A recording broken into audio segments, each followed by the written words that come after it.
Hello everyone, स्वागत है आप सभी का आपके अपने यूट्यूब चैनल परीक्षा हॉल 247 में। जैसा कि आप जानते हैं, हम यहाँ पर खोरठा की पूरी तैयारी कर रहे हैं। 100% सिलेबस को हम यहाँ पर कवर करेंगे। हम अपने जो मैं पहले भी कहते आ रहा हूँ, अभी भी कह रहा हूँ, कुछ भी नहीं छोड़ा जाएगा, सब कुछ यहाँ पर कराया जाएगा और बहुत शानदार तरीके से कराया जाएगा। खोरठा के साथ साथ अन्य विषयों की भी यहाँ पर हम 100% बहुत अच्छे गुणवत्ता वाली कंटेंट के साथ आपके सामने लाने को प्रतिबद्ध हैं और हम मेहनत कर रहे हैं। लेकिन अगर आप हमारे मेहनत को सपोर्ट करना चाहते हैं और हम और जोश के साथ मेहनत करें, आपके सामने बेहतर से बेहतर कंटेंट लेकर के आएं, तो इसके लिए आपको क्या करना है कि चैनल पर अगर आप नए हैं तो चैनल को सब्सक्राइब करके बेल आइकन दबा करके ऑल नोटिफिकेशन दबा दीजिएगा और चैनल के वीडियोज को दोस्तों में, दोस्ताइन में, कॉन्टेक्ट्स में, फेसबुक, व्हाट्सएप सब जगह शेयर करें दोस्तों। और अपने परिवार परीक्षा हॉल 247 को पूरा फैला दीजिए, मतलब धुआं कर दीजिए आप अपने ओर से। यही हमारे लिए गुरु दक्षिणा होगा। आपको इतना करने में कुछ नहीं जाता है, ना कोई पैसा जाता है, ना कुछ जाता है, लेकिन आप हमारे मेहनत को मोटिवेट कर सकते हैं, आप हमें सपोर्ट कर सकते हैं इस प्रकार से। और हम तो हैं ही आपके साथ। मैंने पहले भी कहा था, आप एक कदम बढ़ाइए। आप एक कदम कैसे बढ़ा सकते हैं? तो चैनल को सब्सक्राइब करके, शेयर करके दोस्तों में, और कमेंट कीजिए, लाइक कीजिए। जो अच्छा लगता है या बुरा लगता है उस तरह से हमें बताइए कि इसमें क्या अच्छाई है, क्या बुराई है, बताइए। और चलिए, आज हम आंखिक गीत पार्ट 3 करने वाले हैं।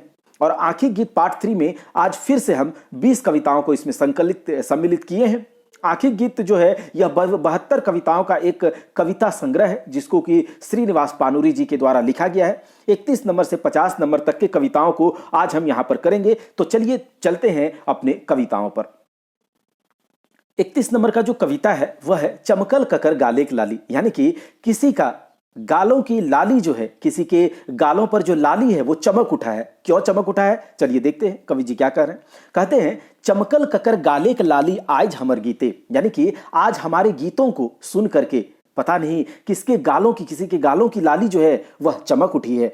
किसी के गालों की लाली चमक उठी है। किस प्रकार से चमक उठी है? तो देखिए, प्रभात किरणेक ऐसन लोल गोल सीते, यानी कि जो सवेरे सवेरे का सूर्य होता है, जो सवेरे सवेरे का मनोरम मधुर सूर्योदय जब होता है, तो उस समय के किरण के जैसा, उस समय का जो किरण है, सूर्य जो उस समय का होता है, लोल गोल नरम गोल जो होता है, उस प्रकार की लालिमा जो है वह आज हमारे गीतों को सुन करके किसी के गालों की लाली चमक उठी है। आगे देखिए, ककर हृदय दबरल भाव पाइल अपन वानी, मतलब कि किसी के गालों की लाली चमक उठी है तो किसी के हृदय का दबा हुआ जो भाव है, ठीक है, यहां देखिए, ककर हृदय दबरल भाव, यानी कि किसी के हृदय का दबा हुआ भाव पाइल आपन वानी, यानी कि किसी के हृदय का जो दबा हुआ भावना था, दबा हुआ जो उसके हृदय में दबी हुई भावनाएं थी, वह एक वाणी, एक आवाज, अपनी अभिव्यक्ति को पा रहे हैं। मतलब कुछ कहने का जब कोशिश कर रहे थे तो आज हमारे गीतों के माध्यम से वह कह पा रहे हैं। किसी के हृदय की दबी हुई वाणी, दबा हुआ भावना, दबा हुआ भाव जो है वह एक वाणी का रूप लेकर के बाहर निकल रहा है। निर्मम जग के दिए आइल आपन आंखिक पानी, कहता है यह जो निर्मम जग है, यह जो निर्मम निष्ठुर संसार है, इसको अपने आंखों का पानी देने के लिए आज हमारा गीत आया हुआ है, ठीक है। और ये जो निर्मम, जो निष्ठुर युग है, जो संसार है, इसमें आंख का पानी का मतलब यह है कि इसको थोड़ा सा क्या है, आंखों में दया, नम्रता, विनम्रता, यह देने के लिए आज हमारी कविताएं, आज हमारा गीत आया हुआ है। ककर सुरे पत्थल कांदल गंभीर भेल ज्ञानी, मतलब किसी के जिसके सुर से, जो पत्थर है, पत्थर जिसका दिल पत्थर है, ठीक है, इस तरह से यहां पर कहा जा सकता है। तो पत्थर दिल भी रो पड़ रहा है और जो ज्ञानी है वह गंभीर हो गया है, यानी कि सीरियस, गंभीर मुद्रा में आ गया है, हमारे गीतों को सुन करके सोच विचार में पड़ गया है। ककर छाती ठोकल कील आ ककर दिलेक आइग, ककर दिलेक पोसल साध आ खोइल आपन पाइक। तो कवि जी आगे कह रहे हैं कि किसी के गालों पर हमारे गीत जो है वो लालिमा भी बिखेर रहे हैं, चमक रहा है गालों पर लालिमा, जैसे कि सूर्य का जो सवेरे सवेरे का सूर्य अपना किरण, अपना लालिमा बिखेरती है, ठीक उसी प्रकार से। तो किसी के दिल का दबा हुआ जो भावना है वह बाहर आ रहा है। तो किसी को ऐसा भी लग रहा है हमारे गीतों को सुनकर कि लगता है जैसे छाती में कील ठोक दिया गया हो, छाती में कील, सूल, कांटी, जो कील होता है, कांटी आप लोग जानते होंगे, वह ठुक गया हो। तो किसी के दिलों का आग जो है दिल का आग है वह निकल रहा है। ककर दिले का पोसल साध खोलल अपन पाइक, मतलब किसी के दिलों का जो इच्छा है, वर्ष युगों युगों से जो दबा हुआ इच्छा था, जो कि उसने दबा करके रखा था, वो इच्छाएं आज पंछी की तरह पंख उसका लग गया है, उसमें पर लग गया है, और उसकी इच्छाएं भी हमारे गीतों के माध्यम से खोल रही हैं, अपना पंख खोल रही हैं और उड़ रही हैं।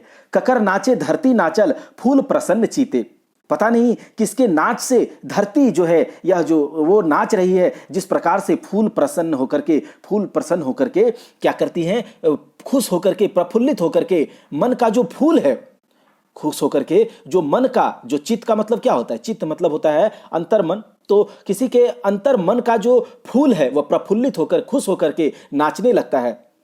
तो यह था कविता कि चमकल ककर गालेक लाली। चलिए आगे देखते हैं कि अगला कविता कौन सा है।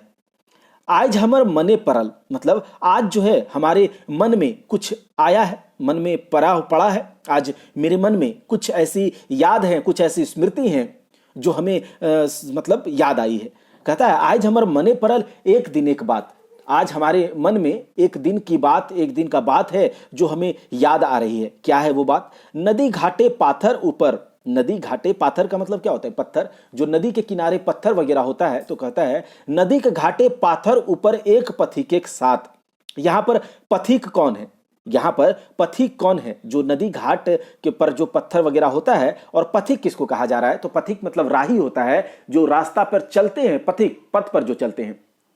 तो कहता है जो नदी का धार है, जो नदी का जो धार होता है, जो नदी का लहर होता है, ठीक है, उसको यहां पर एक पथिक के तौर पर यहां दर्शाया गया है। और कहा जा रहा है कि नदी घाट, नदी के किनारे पर जो पत्थर वगैरह होता है, एक पथिक की भांति वो बढ़ल जाहल नदी की धार, एक पथिक की तरह नदी का धार जो है वो बढ़ रहा है। किस प्रकार से?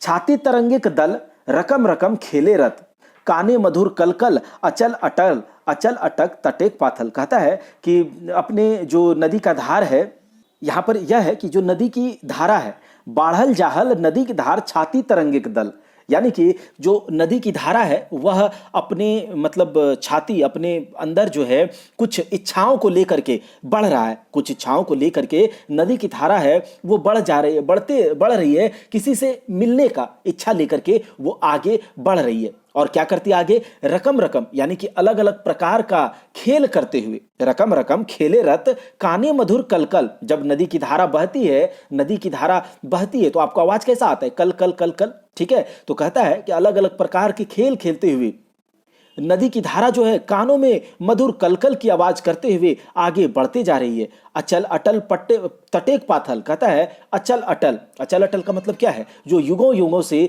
तट पर, किनारे पर जो पत्थर पड़ा हुआ है, और जो पासे पीपर गाछ है, और नदी के किनारे एक पीपल का पेड़ है, तो उसके छाया में, और जो अचल अटल पत्थर है उसके साथ ये कुछ अटखेलियां करते हुए अलग अलग खेलों को करते हुए कानों में मधुर कलकल की आवाज करते हुए ये पता नहीं कहाँ जा रही है, कहाँ जा, ये पूछ रहा है। पता नहीं, कवि जी जो है यह पूछ रहे हैं कि पता नहीं यह कहाँ जा रहा है। यहाँ पर यह कवि जी को एक मतलब कंफ्यूजन हो रहा है कि कहाँ जा रहा है, पता नहीं। ककर ठीन कहे ककर बात, कहता है पता नहीं किसके पास जा रहा है, किसकी बात को कहने के लिए। कौन बिरहनी शयन कक्षे आने नतुन, कहता है पता नहीं कौन से बिरहनी का मतलब वह है एक ऐसी, यहाँ पर महिला को इंगित कर रहा है। बिरहनी का मतलब जो कि किसी से बिछड़ करके उसके वियोग में, उससे बिछड़ने का, उसके तड़प में क्या हो रही है? बिरहा, एक बिरहा सुना होगा कि जो वियोग में तड़पती है, तो वो कहलाती हैं कि बिरहनी। उसके शयन कक्ष में, यानी कि वह जहाँ पर उनका जो शयन कक्ष है, जो उसका स्लीपिंग बेडरूम है, जो शयन कक्ष बोलते हैं, वहां पर कौन सी ऐसी बिरहनी है जिसके पास वह जा रहा है? आने नतुन प्रति चंदन परसे शीतल होत ककर जरल गात, मतलब आने नतुन प्रति का मतलब है कि पता नहीं कौन से बिरहनी के पास, किसके शयन कक्ष में, जो कि बिरह में, जो वियोग में तड़प रही है, और उसके जलते हुए शरीर को, उसके तड़पते, यहां पर यह है कि उसके तड़पते हुए, जरल गात मतलब तड़पते हुए बिरह की आग में, बिरह की आग में जो बिरहनी जल रही है, तो उस तरह का यहां पर है जरल गात, ये नहीं कि जरा हुआ। तो कहता है बिरह बिरहा वियोग के आग में जो उसका शरीर, गात मतलब जो उसको वो तड़प रही है, जो जल रही है, उसके शरीर को चंदन की तरह शीतल करने के लिए पता नहीं ये नदी की धारा कहां जा रही है, पता नहीं कहां जा रही है। तो नदी का धारा जो है एक वियोग में, एक तड़पन में, एक तड़प में जो तड़प रही हैं, उसके पास उस नदी का धारा उसको शांत करने के लिए, चंदन के जैसा शीतल की तरह उसको शांत करने के लिए लगातार आगे बढ़ते जा रही हैं, आगे बढ़ते जा रही हैं। तो यही कविता था। आगे देखते हैं अगला कौन सा कविता है। अगला कविता है खोरठा हाय खोरठा।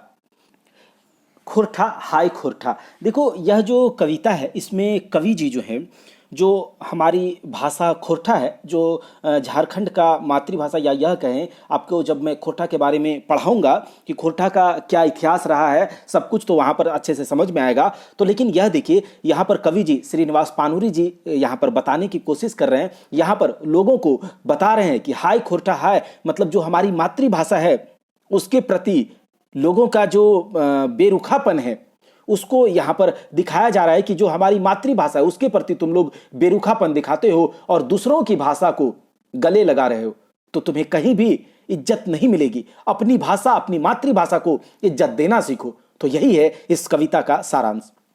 अब देखिए इसमें क्या है कि हाय खुरठा हाय रटते रहली गान। कहता है कवि जी जो है अपनी कविताओं के माध्यम से, अपने गीतों के माध्यम से खोरठा खोरठा खोरठा करते रहें, लेकिन ई बटे कहाँ किंतु खोरठा भाषिक ध्यान। लेकिन बताइए इस तरफ मैं रटते रह रहा हूं, अरे खोरठा खोरठा खोरठा खोरठा खोरठा, अपने गीतों में, अपनी कविताओं में, अपनी कहानियों में सब जगह खोरठा खोरठा करते रहते हैं, लेकिन बताइए यहाँ का जो लोग है, जो खोरठा भाषी हैं, उसका ध्यान कहाँ है इधर की ओर। जैसे कि माए के ऊपर ममता न, श्रद्धा भक्ति प्यार। कहता है जिस प्रकार से माँ के ऊपर जो जैसे मातृभाषा क्या है, हमारी मातृभाषा यानी कि मदर टंग है, मदर लैंग्वेज है, हमारी माँ के जैसा है खोरठा भाषा। जिस प्रकार से, इस प्रकार से है जैसे कि माँ के ऊपर ममता नहीं हो, कोई श्रद्धा भक्ति प्यार नहीं हो, तो उसी प्रकार से लोग जो है अपनी मातृभाषा के प्रति ना कोई श्रद्धा भक्ति प्यार रखे हुए हैं। यही बोल रहे हैं कवि जी।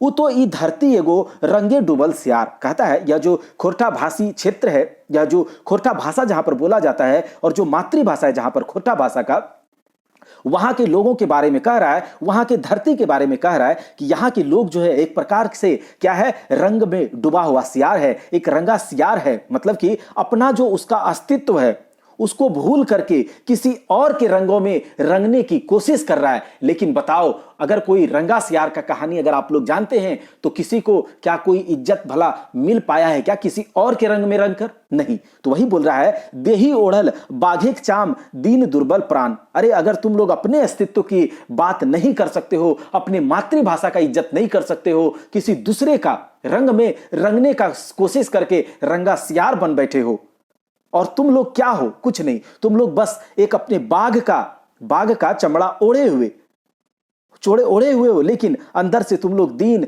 दुर्बल प्राण हो। ठीक है। जिस प्रकार से धोबी का कुत्ता ना घर का रहता है ना घाट का, जो कि अमृत को छोड़कर जूठा चाटने की लालसा रखता है, उसका मान आन सम्मान कहीं नहीं होता। तो अपनी मातृभाषा का इज्जत करना सीखो। और यहां पर कवि जी अपनी मातृभाषा यानी कि उसको छोड़ करके किसी और के जूठन को चाटने के लिए, मतलब उधर अमृत है कर रहे हो, तो तुम्हें कहीं मान सम्मान नहीं मिलेगा। जो तुम्हारा अस्तित्व है, जो तुम्हारा मातृभाषा है, उसकी ओर दौड़ो। और विश्व सभाया स्थान मतलब वही कि कहीं पर विश्व की कोई स्थान में तुमको जगह नहीं मिलेगा अगर तुम अपने मातृभाषा को इज्जत नहीं करते हो, मातृभाषा को प्यार नहीं देते हो, स्नेह नहीं देते हो। दोस्तों अभी तो यही हाल है।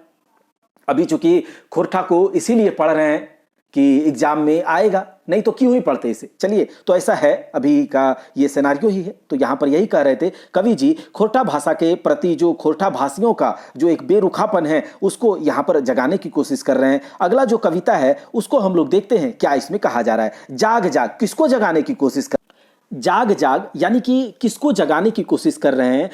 यह जो कविता है यह एक आह्वान कर रहे हैं, कवि जी जो है लोगों को आह्वान कर रहे हैं। एक जागरण कविता है, यह जगा रहे हैं लोगों को कि चलो जागो, और जगाने की चेष्टा कर रहे हैं, जगाने का प्रयास कर रहे हैं। किसको? तो झारखंड के लोगों को, झारखंडी लोगों को जगाने का प्रयास कर रहे हैं और कहता है कि तुम्हारे अंदर बहुत शक्ति है, बस तुम्हें इसे, तुम्हारे अंदर बहुत सामर्थ्य है। यहां पर केवल तुम्हारे अंदर नहीं, सबके अंदर बहुत सामर्थ्य है। जो भी अपने सामर्थ्य को, अपने पुरुषार्थ को, अपने यथार्थ को समझ जाएगा वह कुछ कर लेगा। तो जागो, जाग जाग जाग भाई, यानी कि जागो जागो जागो भाई। गुस्सा मारी अंधार ठेल, पद भागा के लाती मसेल, चाली झटके सागर दहेल, फूके पहाड़ उड़ाए। कहता है अरे भाई जागो, गुस्सा, अपने गुस्सा से मार करके इस अंधेरे को, या जो अंधेरा बादल छाया हुआ है जिसको फाड़ करके तुम बाहर नहीं निकल रहे हो, इसको अपने गुस्से से मार करके तुम धकेल दो इसे।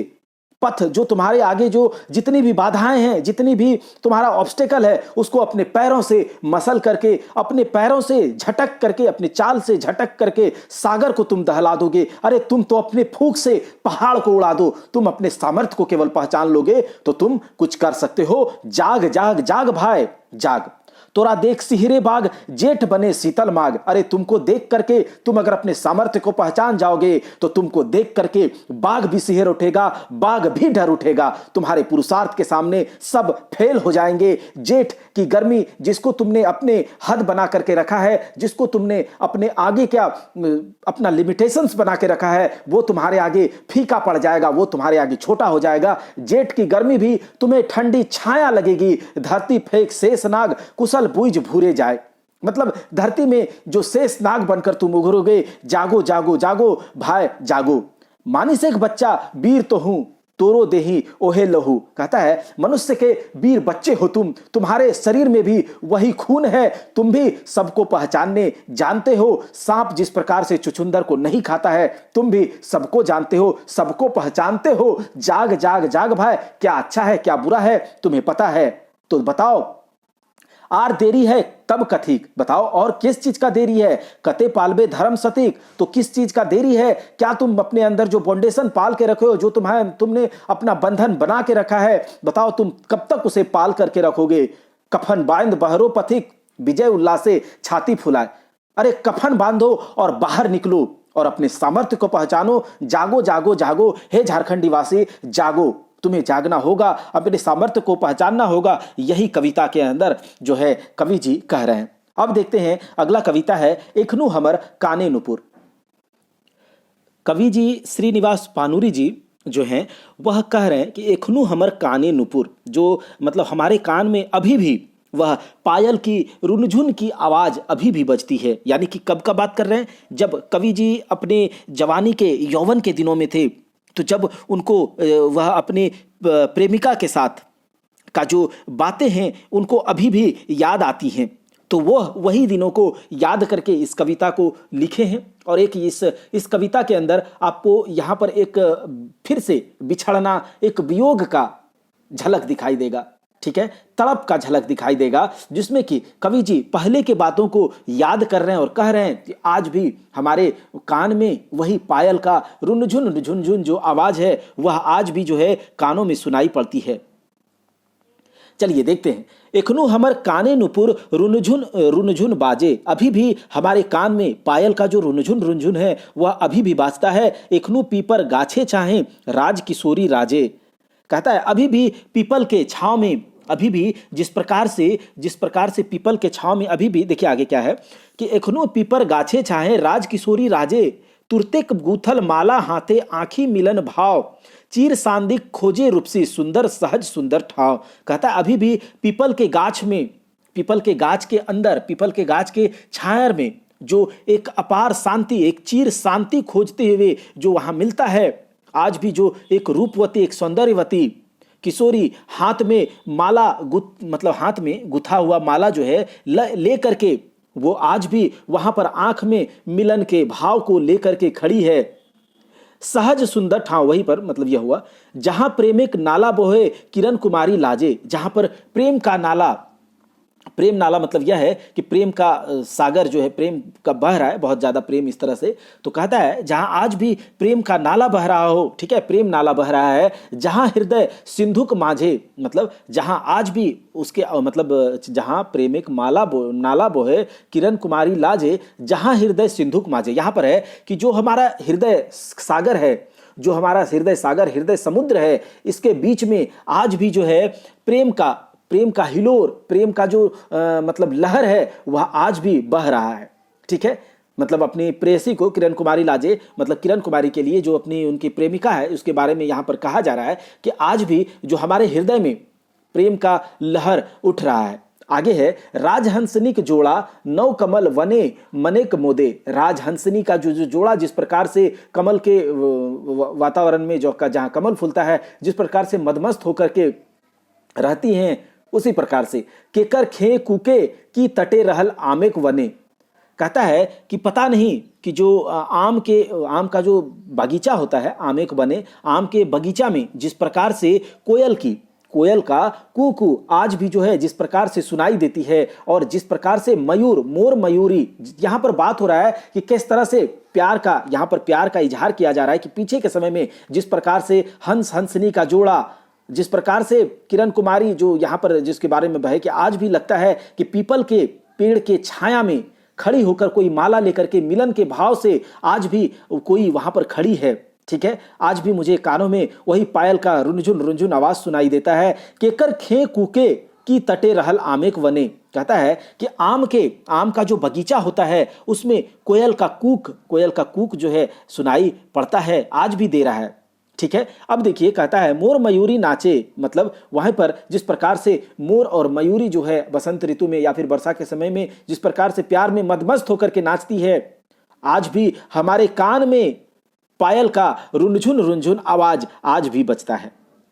अब चलते हैं आगे। कहता है ये दुनिया का विचित्र खेल, इस दुनिया का एक विचित्र खेल, एक विस्मयकारी खेल के बारे में कवि जी क्या कह रहे हैं, थोड़ा सा देखते हैं। ये दुनिया का विचित्र खेल, कहता है कवि जी कह रहे हैं, मतलब इस दुनिया का एक यह कैसा विचित्र खेल है, दुनिया का ये कैसा एक विस्मयकारी, एक ना समझ में आने वाली यह किस प्रकार का खेल है जो कि इसमें कवि जी इसमें जिक्र किए हैं। चलिए देखते हैं कि बताइए ये दुनिया का यह विचित्र खेल कैसा है। बाँचे यहाँ ओहे जे, मतलब इस दुनिया में वही बच पाएगा जो लूटे पारे भाई नाक मुंह रगड़ गले पेट से बेसी ना। देखिए, इस दुनिया में वही बच पाएगा जो लूटेगा, शोषण करेगा, जो लोगों को मार खसोट करके अपना धन संपत्ति बढ़ाएगा, वही इस दुनिया में जी सकता है। नाक मुंह रगड़ गले पेट से बेसी ना। और जो लोग मेहनत करके दिन रात एक करके नाक मुंह, यानी कि यह है पूरा मेहनत, नाक मुंह रगड़ गया है, मेहनत करते करते उसको टाइम नहीं मिल रहा है, उन लोगों को पेट से ज्यादा, मतलब अपना पेट भर पाए उतना हो जाता है, वो भी बहुत दिक्कत से। लेकिन जो लोग लूट खसोट करके, शोषण करके अगर कमाता खाता है, तो वही लोग आज यहां पर बच पा रहा है। इस दुनिया का यह कैसा विचित्र खेला है। घटे सुधे कवि कल्पने सांझ उसाक मेल। कहता है ये दुनिया का विचित्र खेल। कहता है कि देखो, ये जो खाली कवि के कल्पना में आप जो भी गीत देख रहे हैं, जो इस दुनिया का एक बहुत ही अच्छा चित्रण आप देखते हैं कवि जी के कविताओं में, आपको सिर्फ यह कवि जी का कल्पना है, यह यथार्थ जो दुनिया है इसमें आपको ऐसा कोई मेल नहीं देखने को मिलेगा। सांझ उषा का मतलब क्या होता है? मॉर्निंग याद रखिएगा, इसको लिख लीजिए। उषा का मतलब होता है मॉर्निंग, सुबह सवेरे। तो सांझ सवेरे, सांझ बिहान का मेल, ये जो जिस प्रकार की कविताएं हैं यह आपको सिर्फ कवि के कल्पना मात्र में देखने को मिलेगा। यह दुनिया का विचित्र खेला किस प्रकार से है कि सान मान इज्जत प्रतिष्ठा चूमे ओकर गोड़। किसका? जो लूट सकेगा, जो शोषण कर सकेगा, उन्हीं लोगों को आज सान मान इज्जत प्रतिष्ठा उसके पैरों को चूम रहा है। राज सम्मान यश कृति सांझ बिहान भोर, यानी कि राज हुआ, सम्मान हुआ, यश कृति, ये सारे के सारे सान मान इज्जत प्रतिष्ठा, ये सारा का सारा सांझ बिहान भोर सब उसके पैरों को चूम रहा है। किसके? तो आप जानते हैं, ओकर गोड़े विश्व सुंदरी लगवे चंदन तेल। और वही लोगों के पैर पर विश्व सुंदरी है, जो बहुत अच्छी सुंदरियाएं हैं, ठीक है, वो यहाँ पर कहने का दूसरा मीनिंग है। तो वही लोग उसका चंदन तेल लगाएगा पैर में। तो यहाँ पर सीधा बात आपको समझ में आ गया कि कवि जी क्या कहना चाहते थे। तो यह एक समाज का एक यथार्थवादी चित्रण को दर्शा रहे इस कविता के माध्यम से। तो यह कविता कैसा है? एक यथार्थवादी चित्रण है। चलिए आगे देखते हैं। कहता है ई जगते तोर ठोर न, इस कविता में ई जगते तोर ठोर न, इस कविता के माध्यम से कवि जी किसको कुछ कहने की कोशिश कर रहे हैं। ई जगते यानी कि इस संसार में, इस समाज में तुम्हारा कोई ठिकाना नहीं है, तुम्हारा कोई ठोर मतलब यह कह सकते हैं, ठौर ठिकाना आपने सुना होगा। तो इस संसार में, इस समाज में तुम्हारा कोई स्थान नहीं है। किसका स्थान नहीं है, चलिए देखते हैं। ई जगते तुर ठोर न और छोर न, कहता है इस संसार में, इस समाज में तुम्हारा कोई स्थान नहीं है, कोई तुम्हारा और छोर नहीं है। गावे गावे तोर नामेक शोर न, अरे गांव गांव में, जगह जगहों पर तुम्हारे नाम का कोई शोर नहीं है, तुम्हारे नाम का कोई चर्चा नहीं है, तुम्हें कोई जानता नहीं है। इस जगह में, इस जगत में, इस संसार में तुम्हारा कोई जगह नहीं है। तभी तोर जीवन रातिक भोर न, अरे तभी तो, इसीलिए तो तुम्हारे जीवन का जो अंधकार रूपी रात है उसका कोई सवेरा नहीं है। यहां पर यह है, तुम तभी तोर जीवन रातिक भोर न, यानी कि तुम्हारा जो अंधकार रूपी, अंधकार में जीवन है उसका कोई सवेरा मतलब कि उसका कोई प्रकाश रूपी सवेरा नहीं है तुम्हारे जीवन का। ई जगते तोर ठोर न, इस जगत में, इस संसार में तुम्हारा कोई स्थान नहीं, तुम्हारा कोई ठिकाना न है। तोय की भुजे भाई बन पाखिक बोली, अरे तुम बताओ भाई, क्या तुम समझते हो बनों के पंछी का, जो वन में पंछियां होती है, पक्षी होती है, उसकी बोली तुम क्या जानोगे। धरा सुंदरिक मीठा हंसी, धरा यानी कि यह जो धरातल है, इसका मीठी हंसी को, चांद सूरज के बातों को तुम क्या बूझोगे, तुम क्या समझोगे। तोय की बूझे भाई, तो तुम क्या बूझते हो भाई। किरणेक नाच बदरिक कोरटाएं, तो की सुनल है भाई अनंत सागरेक डांट, कहता है तुम क्या बूझे हो, तुम क्या समझे हो भाई कि किरण का नाच, यानी कि जो सूर्य का किरण का जो नाच है, जो आता जाता है, ठीक है, इधर उधर, उसका बादल का किनारा का जो बादरी कोर मतलब बादल का जो किनारा है, जो बादल चलता है, उसको तुम, उसका नाच को, ठीक है, बादल का किनारा का नाच को, तोय की सुनल है भाई, तुम क्या सुने हो भाई। अनंत सागर एक डांट, अनंत सागर जो अनंत महासागर है, उसका जो डाक मतलब यह कर सकते हैं पुकार रहा है, वो जो आवाज दे रहा है, उसके आवाज को, उसके पुकार को तुम क्या जानोगे, क्या समझे हो। पीपर गाछ तरे काहे योगी, पीपर गाछ तरे काहे योगी, माइक के गोटे देही राख, अरे पीपल गाछ के नीचे, पीपल पेड़ के नीचे जो योगी है, अपने पूरे शरीर में, गोटे देही मतलब पूरे शरीर में राख को मल करके क्यों बैठा है, तुम क्या जानोगे। तोय की जाने भाई चांदेक आपन इंजोर न, तुम क्या जानते हो भाई, चांद का अपना कोई प्रकाश नहीं है, ठीक है, चांद भी अपना जो जलता है वह दूसरे के रोशनी से जलता है। तो यहां पर कवि जी एक समाज के यथार्थवादी चित्रण को कर रहे हैं कि इस समाज में तुम्हारा कोई ठोर नहीं है। किसका, तो जो सीधे साधे लोग हैं उसका कोई ठौर ठिकाना, उसका कोई जगह नहीं है इस समाज में, उसका कोई पूछ नहीं है, उसका कोई चर्चा नहीं है। यही है इस कविता का सारांश। अब हम लोग आगे चलते हैं और देखते हैं अगला कविता, आइजो तोर दर्शन खातिर, आइजो तोर दर्शन खातिर।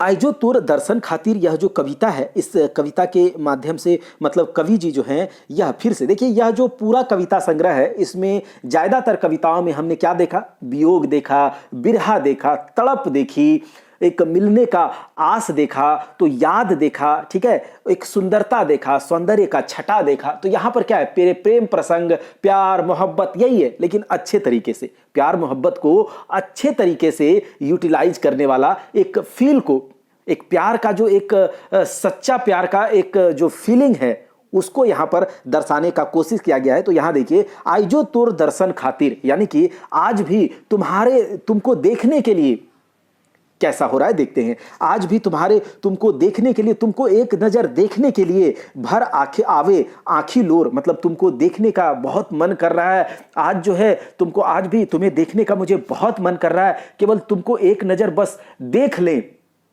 बस ऐसा मन में भाव है। और अगर उस तरह के, और आज भी तुम्हारे दर्शन को करने के लिए, तुम्हारे नजर से एक नजर देखने के लिए मन में आता है, लेकिन आंख में लोर, आंख में आंसू रुकता नहीं है, क्योंकि दर्शन तो हो नहीं पा रहा है। तो यह एक याद कर रहा है, ठीक है। आइजो तोर रूपेक छटा करे पथ अंजूर, कहता है आज भी तुम्हारे रूप का जो सौंदर्य है, छटा का मतलब क्या कर सकते हैं, रूप का एक सौंदर्य है, ठीक है।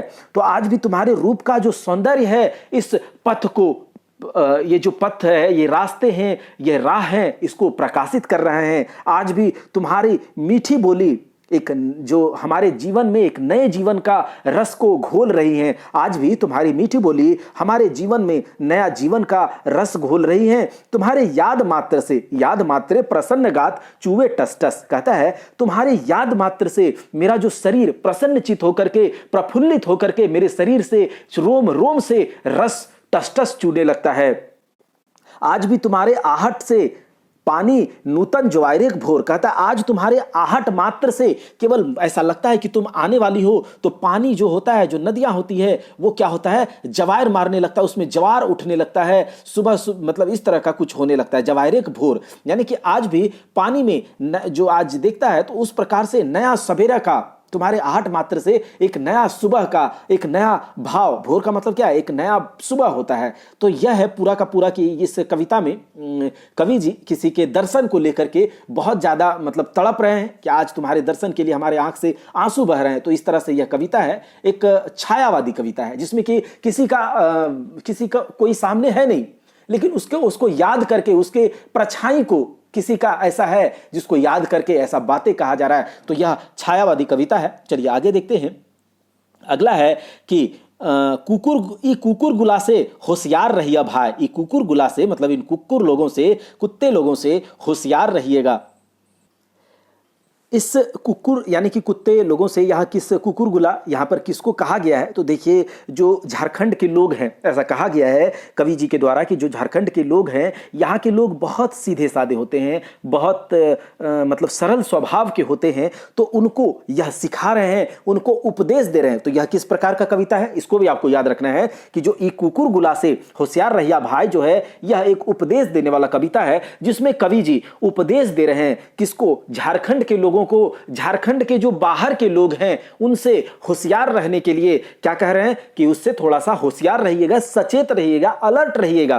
तो यहां पर झारखंड के बाहर के लोगों से यहां के लोगों को अलर्ट रहने का उपदेश दे रहे हैं, थोड़ा सा होशियार रहने की बात कर रहे हैं। ई कुकुर गुला से होशियार रहिया भाई, नायता हाथे कमंडल देही छाए, नायता हाथे कमंडल देही छाए, भीख मंगई तो नून चटाए। कहता है इन लोगों से सचेत रहिएगा, इन लोगों से थोड़ा सा अलर्ट रहिएगा, ठीक है, नहीं तो हाथ में कमंडल और देह में राख लगवा करके आपको नमक चटवा करके भीख मंगवाएगा।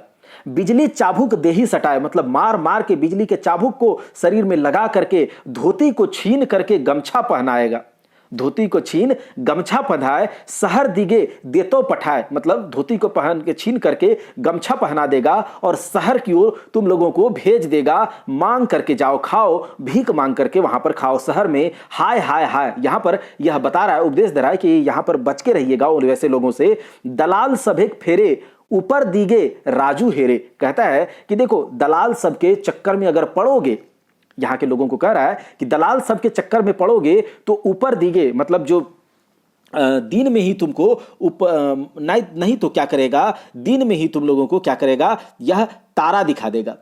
समझ गए। जमी बारी बेच घोड़ा चढ़े साधे दीने मोम जराए, कहता है कि दीने मोम, घोड़ा चढ़े साधे दीने मोम जराए, कहता है जमीन बाड़ी बेच करके अगर घोड़ा चढ़ने का तुम्हें क्या करेगा, प्रलोभन देगा कि अरे ऐसे करो वैसे करो, थोड़ा दलाली में पड़ जाओगे, ये करवा देंगे वो करवा देंगे, तो अगर ऐसा करोगे तो तुम बहुत पछताओगे।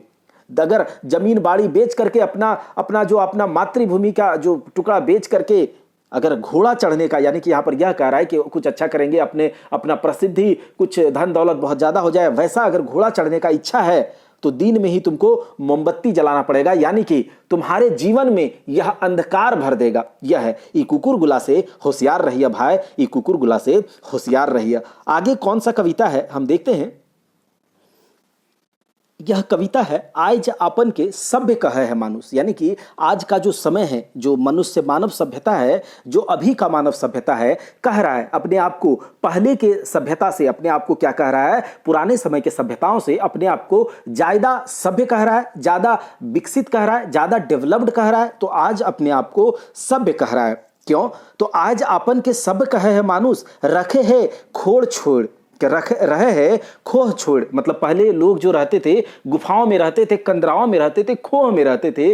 तो कहता है कि आज लोग गुफाओं से निकल करके आज लोग गुफाओं से निकल करके अपने आप को सभ्य कह रहे हैं, अपने आप को विकसित कह रहे हैं, और कहां रह रहे हैं? संगमरमर एक गगनचुंबी महले, मतलब वहां छोड़ करके, गुफाओं को छोड़ करके कहां रह रहा है? तो संगमरमर के बना हुआ गगनचुंबी महलों में रह रहा है, ऊंची ऊंची बिल्डिंगों में, इमारतों में रह रहा है।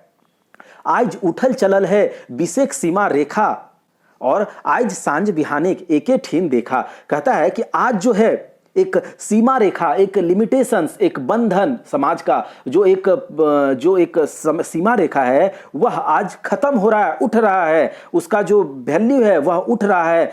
क्योंकि आज जो है, आज सांझ बिहान एक ही जैसा दिख रहा है, एक ही साथ दिख रहा है। मतलब क्या सांझ, क्या बिहान, क्या भोर, क्या सांझ, क्या अंधेरा, क्या उजाला, सब कुछ आज एक ही लग रहा है। किसी के बीच कोई सीमा रेखा, कोई लिमिटेशंस नहीं रह गया है। तो आज लोग अपने आप को क्या कह रहे हैं? सभ्य कह रहे हैं। यह एक तंज है, एक यथार्थवादी कविता है। देखिए, आज चांद लोके देवे के बास उठल है विलास। कहता है कि चांद लोक में आज देव का वास है, ऐसा विश्वास उठ चुका है। ठीक है, आज शुक्रेक दिगे मानुषिक टान। कहता है आज जो है शुक्र जो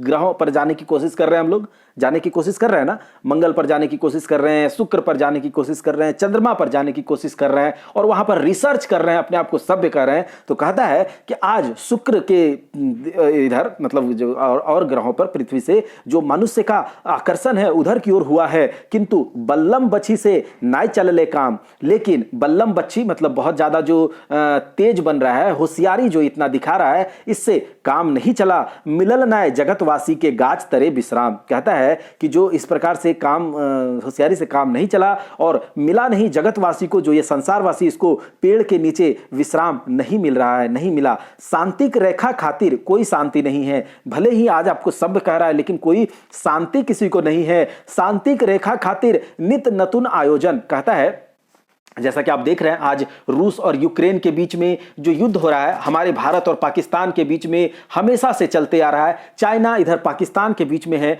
तो हम लोग नया एक सभ्य समाज में है, डेवलप्ड समाज में है। सब कोई अपना शांति का रेखा, जो बॉर्डर है कि इसके उधर जाएंगे हम लोग, शांति से रहेंगे। लेकिन क्या शांति से हैं हम लोग?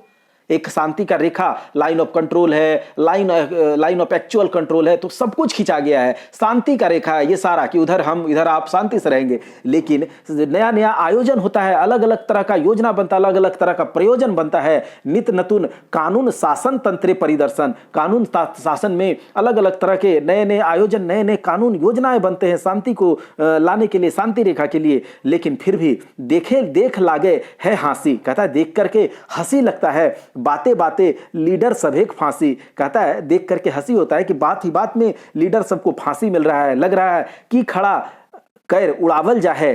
कहता है कि मतलब उसको खड़ा करके उड़ा दिया जा रहा है। हाँ, इतना जरूर सभ्य है, मतलब कह रहा है कि हाँ, लोग अभी इतना जरूर सभ्य हो गया है कि हाथ को नहीं काटा जा रहा है। क्यों? क्योंकि उससे क्या होगा?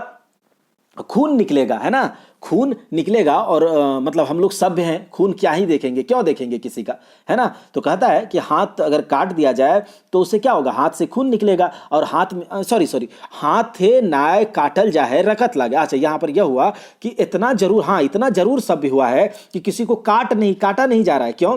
क्योंकि अगर उसके हाथ में खून लग जाएगा, है ना, सभ्य हो गए हैं हम लोग, इस तरह का। तो यह एक यथार्थवादी कविता था, ठीक है, जिसमें कि यह, इसमें क्या कहा गया आपने सुना, अगर अच्छे से सुना है तो इसके एमसीक्यू हम लोग जब लगाएंगे तो आपको आसानी से ये सारे के सारे समझ में आएंगे। देखिए, हमने आज 20 कविताओं को इसमें सम्मिलित किया है, तो कितना कविताएं बच जाएंगे? और 20 बच जाएगा।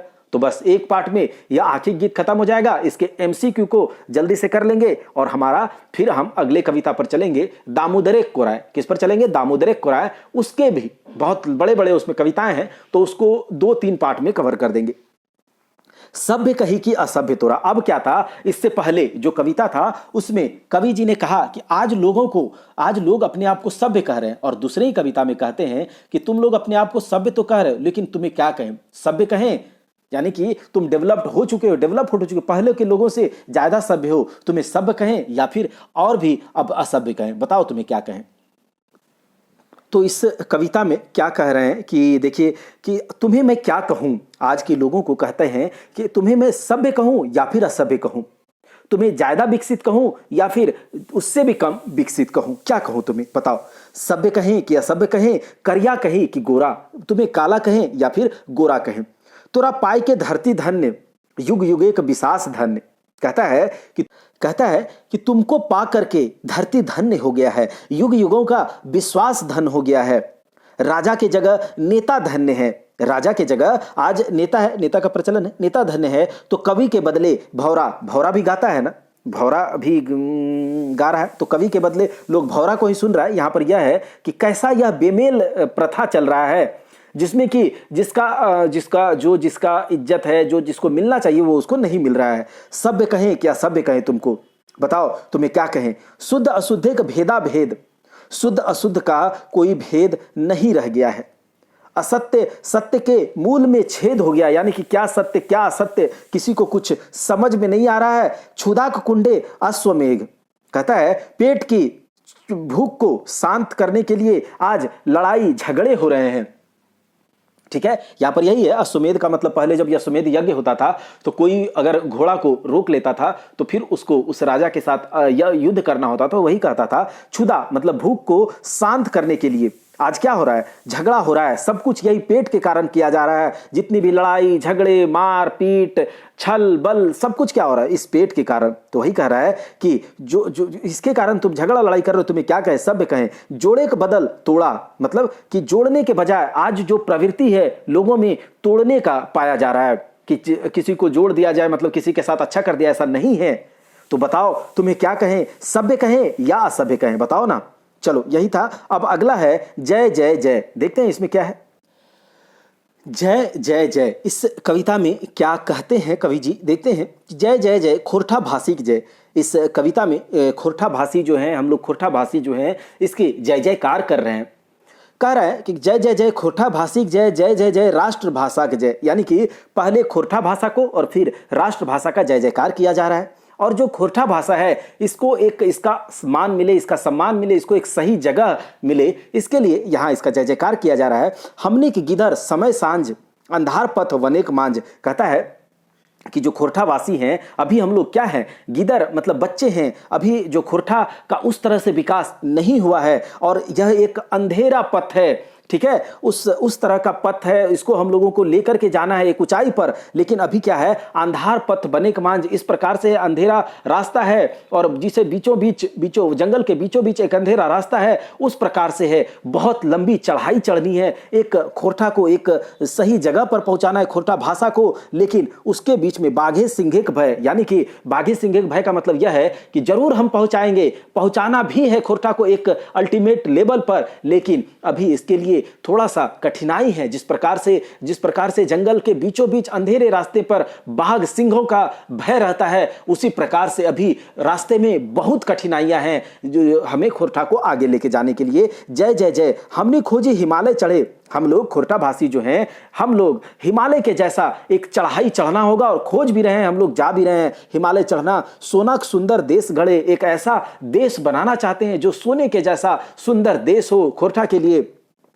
हमने खोजी सरग आने, हम लोग खोज रहे हैं कि धरती पर ही स्वर्ग को लेकर आ जाएं। खोरठा के लिए एक ऐसा समाज बनाने की कोशिश करें। धरती डूबे दूधे के बाने, धरती जो है दूध की धारा में दूध में डूब जाने खोज रहे हैं। लेकिन यह सब कुछ होगा, लेकिन कैसे होगा, कैसे खोरठा को हम वहां पहुंचाएंगे। भागीरथ खोजी शंख लय, बस हमें भागीरथ के जैसा प्रयास करते रहना होगा, भागीरथ के जैसा प्रयास। और भागीरथ क्या किए थे, जो गंगा माँ को स्वर्ग से धरती पर लेकर के आ गए थे। तो अगर हमें कुछ ऐसा करना है तो भागीरथ के जैसा प्रयास, भागीरथ के जैसा कर्तव्यबद्धता होनी चाहिए। जय जय जय खोरठा भाषी जय और राष्ट्रभाषी जय। चलिए, यह कविता में यही था। अगला देखते हैं कि सत्य टांगे लागल है। इसमें क्या है कि सत्य का टांग लगा है। देखते हैं इसमें सत्य टांगे लागल है। देखते हैं इस कविता में है कि सत्य के टांगा का मतलब एक हथियार होता है कुल्हाड़ी के जैसा, जिसमें कि कुल्हाड़ी रहता है लोहे का आगे में और उसमें जो क्या होता है लकड़ी लगा होता है, जिसको पकड़ करके हम कुल्हाड़ी को चलाते हैं और किसी चीज को चीरते हैं, काटते हैं। तो वही कहता है कि सत्य टांगे लागल है, असत्य काठेक वेट। कहता है वेट मतलब वो जो लकड़ी होता है जिसको हम लोग कुल्हाड़ी में लगाते हैं और कुल्हाड़ी को चलाते हैं, तो उसे बेट कहा जाता है। ठीक है, तो कहता है सत्य की कुल्हाड़ी में, सत्य के टांगे में, जो सत्य का कुल्हाड़ी है, सत्य रूपी कुल्हाड़ी में आज असत्य रूपी वेट, असत्य रूपी लकड़ी का वेट लगा हुआ है, ठीक है। तो भाई जब असत्य रूपी बेंट लगा हुआ है तो तुम चलाओगे जब कुल्हाड़ी को, या सत्य का आज नहीं चलता है, क्योंकि चलाएगा कौन? असत्य ही। तो सत्य का आज पूछ नहीं है, नहीं चलता है। कहता है सभेक कामेक मूले जैसन सुयस संगे पेट। सब काम का मूल में, देखिए कोई भी आप काम कीजिए, कुछ भी कीजिए, तो उसका मूल में क्या है? जैसे आप जो भी कर रहे हैं, अभी हम आपको पढ़ा रहे हैं या फिर आप पढ़ रहे हैं, किस लिए? अगर आपका पेट ना हो, आपका पेट में भूख ना हो, तो आप करेंगे क्या? तो सभी कामों के मूल में जिस प्रकार से पेट है कि सब कोई करना तो अच्छा चाहता है, ठीक है, लेकिन क्या है कि उसका आ जाता है बीच में पापी पेट आ जाता है, ठीक है। कायक मायक बिना जगे नाय प्रीत। काया के माया के बिना, मतलब ये जो शरीर है इसके माया के बिना कोई प्यार प्रीत नहीं जगता है, यानी कि आप शरीर सब कुछ यही है। खुशी किंबा दुखे के बिना फूटे नाय गीत। खुशी के बिना दुख का और दुख के बिना खुशी का अनुभव नहीं होता है, और ना ही कोई गीत जो है, जैसे कि अगर हमें खुशी नहीं है, दुख, पहले दुख था खुशी हो गया, तो किसी प्रकार का जो गीत है वह भी हमारे अंदर से बाहर नहीं आएगा, ठीक है। गीत नहीं फूटता है, गीत नहीं होता है। सभे रसेक बाढ़ निहार के एके घाटे भेंट। सभे रसेक बाढ़ निहार के, सभे रसेक बाढ़ निहार के एके घाटे भेंट। इसे मैं आपको कमेंट बॉक्स में इसको बता दूंगा इसका क्या मीनिंग है, सभे रसेक बाढ़ निहार के एके घाटे भेंट। लेकिन आगे देखिए, बेस मंदेक भाव छोड़ बाढ़े जे धीर। देखिए अब क्या है, लेकिन फिर भी जो ऐसा है कि हर चीज में पेट आ जाता है और लोग चाह कर भी कुछ अच्छा करना चाहता है, तो उसके पापी पेट का सवाल है तो कुछ गलत हो जाता है। सत्य असत्य, सत्य के साथ असत्य चलता है और लोग सच्चाई पर नहीं चल पा रहे हैं। लेकिन अभी भी बेस मंदे का भाव छोड़कर, यानी कि अभी भी अच्छे खराब का भाव को छोड़ करके जो धीर है, जो वीर है, ठीक है, अभी भी ऐसा लोग है जो कि अगर कुछ करना चाहता है तो बेस बाढ़े जे धीर अंधार देश सूरज आने पापेक बदरी चीर। अभी भी इस अंधकार रूपी देश में सूरज रूपी प्रकाश को, पाप के बादल को चीर करके ला सकता है। अंधकार रूपी देश में सूरज रूपी प्रकाश को। आइजो गंगा पावन पवित्र खोजे जोधियो झेठ। कहता है आज भी गंगा पावन पवित्र है, अगर आप अपने अंतर मन से अभी आप उसको सही तरीके से ढूंढिएगा, खोजिएगा, मतलब आज भी वास्तव में आप दुनिया की भलाई चाहते हैं तो आप कर सकते हैं। अंधेरे में आपको रोशनी लाने के लिए आज भी जो धीर है, जो वीर है, वह आज भी अंधेरे में रोशनी, सूरज की रोशनी लाने के लिए, पाप की बदरी को चीर करके लाने के लिए आज भी निकल पड़ेंगे। तो वही है, इस कविता के माध्यम से कहा जा रहा है कि जो कवि जी हैं वो कह रहे हैं कि आज सत्य के रूप में, सत्य रूपी कुल्हाड़ी में असत्य के रूप का आज क्या लगा हुआ है? बेंट लगा हुआ है। लोग चाहकर भी यहाँ पर सत्य का नहीं चल पाता है, यानी असत्य की ही चलती है। यहाँ पर क्या है? सत्य और असत्य का एक विरोधाभास है। सत्य और ईमानदारी, बेईमानी और झूठ, यही सब आज चल रहा है। सत्य और ईमानदारी की जगह बेईमानी और झूठ है, और सबके मूल में क्या है? पेट है, पापी पेट का सवाल है। अगर कोई अच्छा करना भी चाहता है तो बीच में सत्य का चल नहीं रहा है तो झूठ का रास्ता को वो इख्तियार करता है। लेकिन कह रहा है कि आज भी अब ऐसे लोगों की कमी नहीं है जो लोक कल्याण करना चाहता है, लेकिन अगर वो नहीं, अगर चाहे तो कर सकता है। इस दुनिया की भलाई अगर चाहे तो अंधेरे में, इस अंधकार रूपी संसार में, इस अंधेरे में सूरज की रोशनी को, पाप के बादल को चीर करके वह लाने के लिए तत्पर रहेगा। आज भी गंगा पावन पवित्र में यदि आप देखेंगे तो खोजे जोदियो हेठ, मतलब कि आपको आज भी दिखेगा। अगला है, अगला कविता देखेंगे, हम रोपली धान। हम रोपली धान, देखते हैं इसमें क्या है। यह जो कविता है हम रोपली धान, इस कविता का भावार्थ यह है, जो सारांश है इसमें कवि जी कहते हैं कि हम जो है अपने मतलब हम रोपली धान, हम लोग जो है, हम पूरे एक समाज को यहाँ पर सूचित किया जा रहा है, एक इंडिकेट किया जा रहा है कि हम लोगों ने एक खेत लगाया, उसमें फसल लगाया, तो हम लोग क्या चाहेंगे कि जो हमने धान लगाया है, जो खेत में फसल लगाया है, उससे हमें फायदा हो, वो लहलहा कर हमें क्या करे? फायदा पहुंचाए, हमारे लिए वो काम का चीज होए। लेकिन क्या होता है कि हमने तो धान रोपा अपने खेत में, लेकिन खेत में धान से ज्यादा क्या हो जा रहा है? मडरा हो जा रहा है। वह एक प्रकार का खरपतवार होता है जो खेत को खराब कर देता है, जो फसल को खराब कर देता है। और बाइल का मतलब होता है जो दो चार गो शीशा जो होता है धान का, वो फूटा, लेकिन वो भी क्या हुआ, बेकार हो गया, उसमें से भी धान नहीं निकला। ठीक है, वो होता है उसमें से भी कोई फसल नहीं निकला। तो यहां पर यह कहा जा सकता है कि एक निराशा है कवि के मन में, कवि जी के मन में एक निराशा है, जिसमें वह कह रहे हैं कि हम लोग किसी मन में साध लेकर, कोई मन में इच्छा लेकर कोई काम को किए, किसी को अपने समाज का रखवैया बनाए, समाज का एक ठेकेदार बनाया, जो नेता लोग हैं उसके बारे में यहाँ पर कहा जा रहा है कि हम अपने मतलब अपने अच्छाई के लिए, अपने अच्छे के लिए, अपने भले के लिए हम लोगों ने एक खेत लगाया, हमने एक बहुत आशा के साथ एक व्यवस्था बनाई, लेकिन हमें निराशा मिली। चलिए देखते हैं कि हमने धान रोपा किंतु फूटल मडरा, जोदी दूगो बाइल सेटो भेल अगरा। कहता हमने धान रोपा, लेकिन वहां से क्या हुआ, धान नहीं होकर के मडरा, खरपतवार ज्यादा आ गया है। यदि दो उसमें आया कि धान आएगा भी तो क्या होता है, उसमें धान ही नहीं आता है, सेटो ढेल अगरा, वह भी बेकार हो गया। कैसन पानी बरसल, कैसन परल रोद, कैसन हवा बोहल, कैसन परल शीत।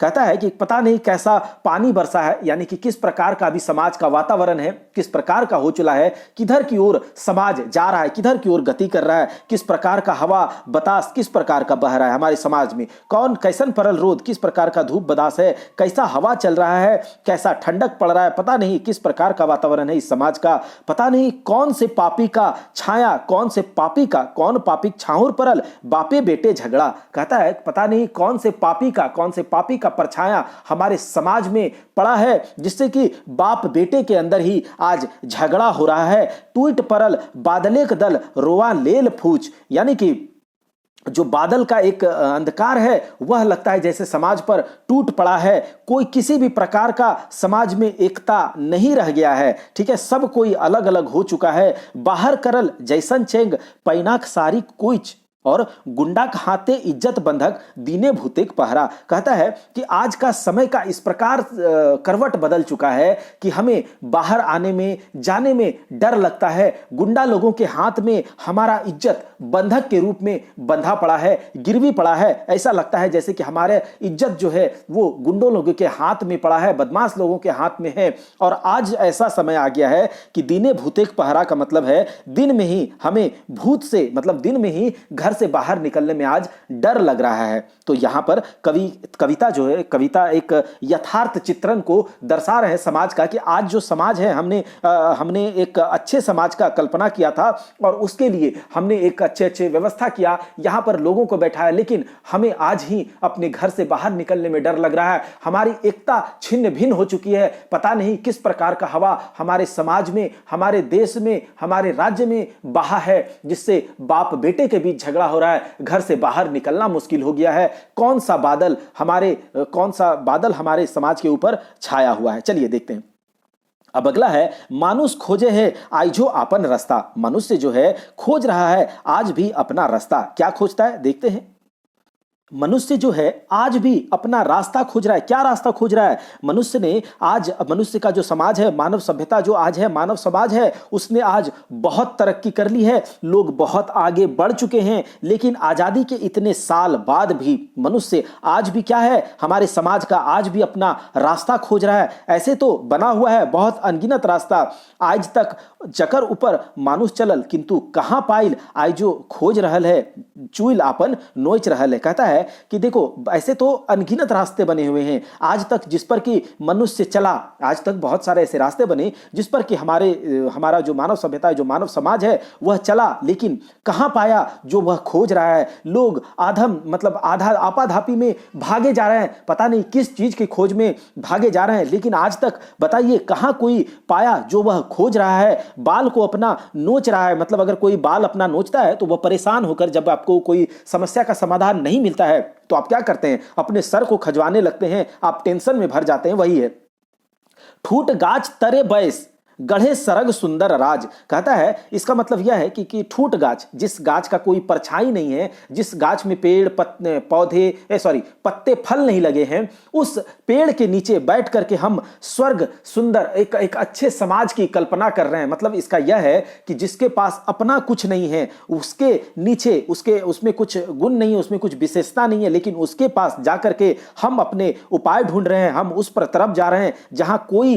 उपाय नहीं है, लेकिन हम उस तरफ की ओर जा रहे हैं और एक बहुत अच्छे समाज की कल्पना कर रहे हैं। गढ़े सरग सुंदर राज, चढ़े अनतिक शिखर ऊपर, कहता है कि मतलब आज भी रास्ता ढूंढ रहे हैं, लगता है कि और से और तरक्की करे, उन्नति के शिखर के ऊपर पहुंच जाएं, और चल भी गया है, सुख की छाया कर रहा है। और देखो जैसे कि यहाँ पर यह है, ठूट गाछ तरे बैस गढ़े सुंदर राज, मतलब जैसे कोई व्यक्ति ऐसा है कि ठूट गाछ के नीचे बैठ करके एक बहुत अच्छे समाज, एक सुखद समाज की, एक सुखद सुंदर राज की कल्पना कर रहा है। चढ़े क्या है, स्वर्ग के चढ़े उन्नति शिखर ऊपर, मतलब ऐसा रास्ता खोज रहा है कि वहां हम चढ़ जाएं, तरक्की पर और तरक्की से तरक्की करते जाएं, तरक्की से तरक्की करते जाएं, बढ़ते जाएं, शिखर पर चढ़ जाएं। बाइड रहल है बांध पीटे भरल पोस्ता, कहता है कि बढ़ रहा है बांध करके, मतलब लोग बढ़े जा रहा है, बढ़े जा रहा है, रास्ते खोजे जा रहे हैं, आज भी मतलब चले जा रहे हैं, लेकिन रास्ता खोज रहे हैं, लेकिन मिल नहीं रहा है, कहाँ जाए कहाँ नहीं। आज भी बांध में पोस्ता, पीठ पर पोस्ता बांध करके आज भी बढ़े जा रहे हैं, लेकिन आज भी मनुष्य अपने लक्ष्य से दूर है, अपने नशा में चूर है, मिला रहे हैं पशु के सुर में सुर। आज जो है जो लोग हैं पशु के सुर में सुर, यानी कि जानवर यहाँ पर शायद दर्शाया जा रहा है। समाज के ऐसे लोगों समाज के जो ठेकेदार हैं उसके सुर में सुर हम मिलाए जा रहे हैं, वो जो कह रहे हैं हम कर रहे हैं, समाज को बांटे जा रहे हैं, जाति धर्म के आधार पर लोग आदमी को आदमी नहीं बूझ रहे हैं, एक पशु जानवर की तरह हम लोग सुर में सुर मिला रहे हैं, ये हो रहे हैं वो हो रहे हैं। जिस प्रकार से जानवर क्रूर होता है उसी प्रकार से हम लोग भी अपने तरक्की की रास्ते को ढूंढते ढूंढते एक अंधाधुंध दौड़ में हम लोग भूल चुके हैं, एक पशु की भांति सुर में सुर मिला करके हम क्रूर हो चुके हैं। आज हमारा हिम्मत टूट चला है और यह जो व्यवस्था है, जो अरेंजमेंट हमने किया है समाज का, वह बिखर चला है। आज भी लोग अपना रास्ता ढूंढ ही रहे हैं, लेकिन कोई फायदा नहीं, मिल ही नहीं रहा है। वो चलते जा रहे हैं, चलते जा रहे हैं, अंधाधुंध एक अनंत रास्ते पर चलते जा रहे हैं। चलिए अगला है, एखनू रायत बाकी है। एखनू रायत बाकी है, यह कविता के माध्यम से मतलब कवि जी कह रहे हैं, कवि जी कहना चाह रहे हैं कि अभी भी रात बाकी है। और रात का यहाँ पर रात मतलब यह है कि अंधकार से, रात का मतलब अंधकार से है, अंधकार रूपी जो ज्ञान के ऊपर जो अंधकार रूपी अज्ञान का छाया है अभी भी बाकी है। लोग अभी भी अज्ञान से भरे पड़े हैं, एक अंधकार में अज्ञान से भरे पड़े हैं, अभी भी रात बाकी है। तो देखिए इसमें क्या है कि अभी भी रात बाकी है, खिचपिचिया जखर साखी है, यानी कि रात अभी भी बाकी है। और खिचपिचिया का मतलब क्या होता है, तारों का एक समूह होता है जो कि अर्धरात्रि में आधी रात को मतलब तारों का एक समूह है जो कि यह दिखाता है, अगर खिचपिचिया आपको दिख रहा है तो मतलब कि अभी रात है, अभी आधे रात ही बीता हुआ है और रात अभी बाकी है। और खिचपिचिया जो होता है एक पक्षी का समूह भी होता है जो रात को आवाज करता है और उससे पता चलता है कि अभी रात ही है। तो मतलब कि यहां पर यह कह रहा है कि अभी भी अंधकार रूपी ज्ञान का रात अभी बाकी है, जिसका खिचपिचिया साखी है, जिस रात का खिचपिचिया साखी है। एखनू अंधारे डूबल है पत, एखनू ज्ञानी सब जायग जायग सोचत, कहता है अभी भी अंधकार के मतलब अंधकार में अंधकारमय है सबका रास्ता, अभी भी अंधकार में ही रास्ता, जो हमारा रास्ता है कैसे किधर जाएं, अभी रास्ता डूबा हुआ है, हमसे छिपा हुआ है। अभी भी ज्ञानी लोग जो है जाग जाग करके यही सोचते हैं कि पता नहीं किस प्रकार से यह अंधकार रूपी रात से, यह अंधकार रूपी अज्ञान से किस प्रकार से बिहान आएगा। बिहान का मतलब प्रकाश रूपी ज्ञान लोगों को किस प्रकार से होगा। एखनो देखा है रामू मीठा मीठा सरगे का आस, जहां जाए के मोरल बाद सूखे करत बास। मतलब अभी भी रामू यानी कि किसी लोग को यहां पर इंगित कर रहे हैं कवि जी कि अभी भी लोग जो हैं किस चीज का आस कर रहा है, मीठा मीठा स्वर्ग, मतलब इस दुनिया का बात नहीं कर रहा है, बस मरने के बाद किसी लोक में जाएंगे, एक परलोक में जाएंगे, स्वर्ग में जाएंगे, मरने के बाद वहां सुख करेंगे। यानी कि इस धरती पर यह धरती सच्चाई सच नहीं है, सच है तो केवल वो परलोक है, स्वर्ग है, मरने के बाद वहां जाएंगे, वहां सुख से रहेंगे। मतलब आज भी मनुष्य के आगे यही एक अज्ञान है, एक यही अज्ञानता के आग में अभी भी लोग जल रहे हैं। यहाँ का जो सत्य है, धरती सत्य है और जो धरती है यहाँ को सत्य नहीं मान करके स्वर्ग का आस में लगा हुआ है, यानी कि अभी भी रात बाकी है। रात गोदी चांद तारा आइजो गावे गीत, मतलब रात, ये जो अंधकार रूपी रात है, इसमें चांद तारा जो है इसके गोद में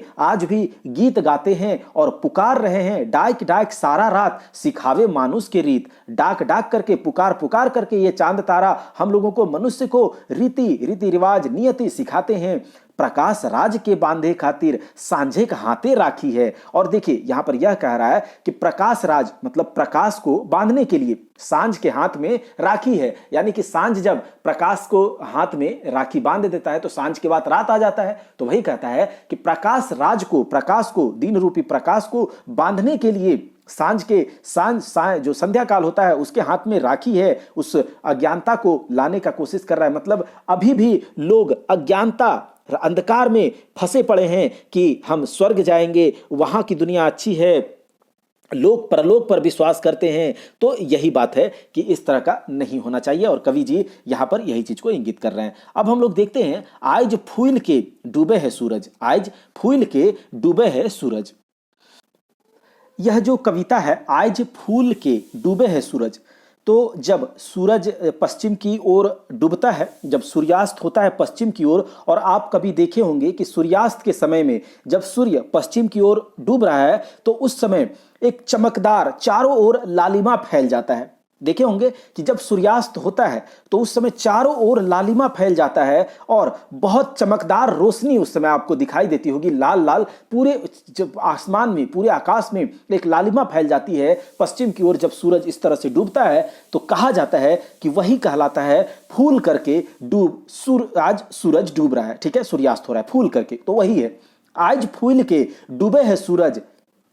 प्राकृतिक भाषा की बुझत मूरख, कहता है कि देखिए आज जो है सूरज फूल करके डूब रहा है, इसमें क्या है जैसा कि मैंने बताया, और यहां पर यह कह रहा है कि जो प्राकृतिक क्या संकेत दे रहा है, प्रकृति क्या संकेत दे रहा है कि इस तरह से सूर्यास्त हो रहा है, उसको मूर्ख इंसान कैसे क्या बूझेगा, क्या समझेगा। लेकिन चाहे मूर्ख हो या फिर कोई पंडित हो, इस प्रकार से जो सूरज डूबता है तो सबके अलग अलग यहाँ पर भाव हैं कि हो सकता है कि ये होने वाला है, हो सकता है कि ऐसे होगा वैसे होगा। तो सब कोई अपने अनुभव के आधार पर, चूंकि बहुत दिनों से ऐसा हो रहा है, तो बड़े बूढ़े बुजुर्ग पंडित ज्ञानी मूर्ख सब कोई अपने अपने अनुभव के आधार पर इस प्रकृति का जो ये घटना है, जो फूल करके सूरज डूब रहा है, इसको अलग अलग तरीके से बताते हैं। तो इसमें कहता है कि पंडित सब कहत कालुक दिन सुंदर होवत, कि इसको पंडित सब यह कहते हैं, ज्ञानी कहते हैं कि जो कल का दिन होगा वह थोड़ा सुंदर होगा, खुशनुमा होगा, ठीक है, या फिर चाहे निसी दिन बरसैत, कहता है या तो कल का दिन बहुत सुंदर होगा, खुशनुमा होगा, या फिर दिन रात, निसी दिन, निसी का मतलब क्या होता है, निसी का मतलब होता है रात और दिन का मतलब तो दिन होता है, तो रात दिन या तो होगा वर्षा होगा कल, ठीक है। तो ऐसा हो सकता है क्योंकि प्रकृति यह संकेत दे रहा है, तो अपने अपने हिसाब से यह कह रहा है। और कहता है होनहार पुतेक लीलार चमके, यह एक लोकोक्ति है जिसमें कि लोग यह कहता है कि होनहार का जो पुत्र होता है उसका लीलार, उसका जो ललाट होता है वही बता देता है कि यह किस खानदान से है, यह किसका पुत्र है, यह बता देता है। तो यहां पर यह कहता है कि होनहार का पुत्र का ललाट चमकता है, जिस प्रकार से होनहार का पुत्र का ललाट चमकता है उसी प्रकार से जब सूरज फूल करके डूबता है वह चमकता है और अगले दिन की यह कहानी बताता है, यही बात है। ऐसा ज्ञानी कहते हैं, जिस प्रकार से होनहार का पुत्र का लिलाट चमकता है, ललाट चमकता है, ऐसा ज्ञानी कहते हैं, उसी प्रकार से यह बात भी हो रही है प्रकृति के साथ जो चमक करके सूर्यास्त हो रहा है। जगत अनुभवी सब कहाँ कोड़ले कोड़ले बहराइत पानी, देखिए जगत में, संसार में ऐसे ऐसे बहुत अनुभवी हैं जो यह बता देंगे कि कहाँ पर खुदाई किया जाए जो कि धरती के अंदर से पानी निकल जाएगा या फिर नहीं निकलेगा, मतलब कि धरती के अंदर से पानी निकलेगा नहीं निकलेगा। तो अनुभवी की दुनिया में कमी नहीं है। ये दुनिया तो जुहाक दाव ओकरे जकर मुहे राव सेठ फकीर साव, कहता है ये दुनिया तो एक जुहा का मतलब जुआ, जो ताश खेलते हैं, तो यह दुनिया तो एक जुआ का दाव है, जुआ का अड्डा है। यहाँ पर यहाँ पर वही टिकेगा जिसके मुंह में ओकरे जकर, मतलब ये दुनिया जुआ का अड्डा है और यहाँ पर वही टिकेगा इस अड्डे पर, इस दुनिया में जिसके मुंह में मुँहे राव का, मतलब जिसको कि बोलने का चालने का मतलब थोड़ा सा उसके मुंह में बोली हो, चाहे वह सेठ हो, फकीर हो, सा हो, कोई भी हो। दीने उल्लू के सूझे कखन, कहता है कि उल्लू को दिन में कब सूझता है, कब उसको कुछ दिखाई पड़ता है। बताइए कब दिन में उल्लू को सुझाई पड़ता है या फिर दिखाई पड़ता है। तो जो अनुभवी नहीं है उसको बताइए कब ही क्या ही उसको समझ में आएगा। रुचे नाय स्वाद नाय भेले भोजन, कहता है जिस प्रकार से बिना नमक के भोजन में स्वाद नहीं है, वही कहता है मन लागे ऐसन उपाय चाहिए लाख लाखेक बल बीर्य पुष्ट बाही, कहता है मन माफिक जो है इस प्रकार का उपाय चाहिए कि लाख लाख का जो बल बीर्य पुष्ट बाही जिस प्रकार से होता है उसी का। यहाँ पर कहते हैं कवि जी कि जिस प्रकार से कि जो मतलब लोग कह देते हैं कि सूर्य जब पश्चिम की ओर फूल करके डूबता है, एक चमकता हुआ जैसे जैसे होनहार का पुत्र का लाट चमकता, उसी प्रकार से सूर्य चमकते हुए जब डूबता है तो अलग अलग लोग उसका अलग अलग प्रकार से व्याख्या करते हैं, बखान करते हैं। तो यहाँ पर कह रहा है कि ऐसा मतलब आने वाला जो समय होगा लाख लाख एक बल पुष्ट चाहिए, मतलब आने वाला समय अच्छा होने वाला है। और उसके बाद कहता है किंतु बुझत कहाँ राही, लेकिन जो लोग हैं, जो समाज के लोग हैं, वो कहाँ कोई बुझता है इस भाषा को, यह जो प्रकृति का जो यह भाषा है उसको कहाँ कोई बुझता है, कहाँ कोई समझता है। कि कहे भावेक भाषे पुटुस, ये पुटुस यहाँ पर कवि को इंगित कर रहा है, जो कवि हैं उसके भाषा को कौन कोई समझता है, कौन कोई बुझता है, कहाँ कोई बुझता है। आज फूल के डूबे है सूरज, आज जो है फूल करके सूरज डूब रहा है, सूर्यास्त हो रहा है। यहाँ पर यही बात था। अब आगे चलते हैं, देखते हैं आज आकाशे नूतन मेघ, मतलब आज आकाश में नूतन बदरी छाई हुई है, नया बदरी छाया हुआ है। इस कविता में यह जो कविता है आज आकाशे नूतन मेघ, मतलब आज आकाश में जो हमारा इस कविता के माध्यम यह एक यथार्थवादी सच्चाई को इंगित करते हुए कविता है, जिसमें कवि कहते हैं कि आज हमारे आकाश, हमारा जो सराउंडिंग है, हमारा जो वातावरण है, हमारा जो समाज है, हमारा जो देश है, हाँ, तो इसमें क्या है, आज इसके आकाश में नूतन नया मेघ, नया बादल, मतलब नयापन, परिवर्तन आने को आतुर है। परिवर्तन आएगा, नयापन आएगा, नया समाज का स्थापना होगा। तो यहाँ पर एक नया समाज के लिए एक यह कह रहा है कि हमारे समाज के ऊपर, हमारे आकाश पर, हमारे समाज, हमारे देश, हमारे राज्य के आकाश पर आज एक नयापन का मेघ, मतलब मेघ आने वाला है, बादल छाया हुआ है। जब वो बरसेगा तो एक नयापन उगेगा, एक परिवर्तन वाला समाज आएगा, एक नया समाज आएगा। तो यहां पर वही है, आज आकाशे नूतन मेघ धरती नतुन पानी नित नूतनेक स्वागत लागल है ज्ञानी, कहता है आज